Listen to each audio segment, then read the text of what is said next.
أعوذ بالله من الشيطان الرجيم. بسم الله الرحمن الرحيم. شبكة السلف الصالح تقدم.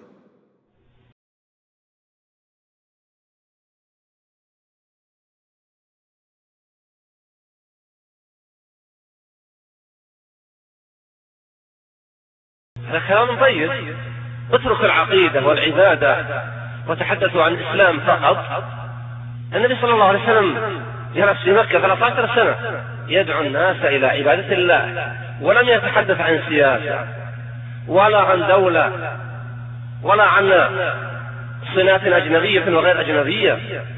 الله جل وعلا لا يحاسبنا لماذا لا نتفق مع أمريكا أو فرنسا أو بريطانيا أو روسيا، يحاسبنا إذا فرطنا في ميراث محمد صلى الله عليه وسلم.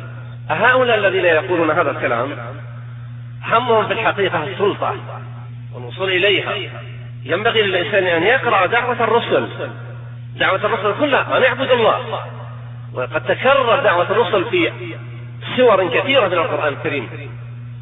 فدعوة الرسل في القرآن الكريم هي منهج.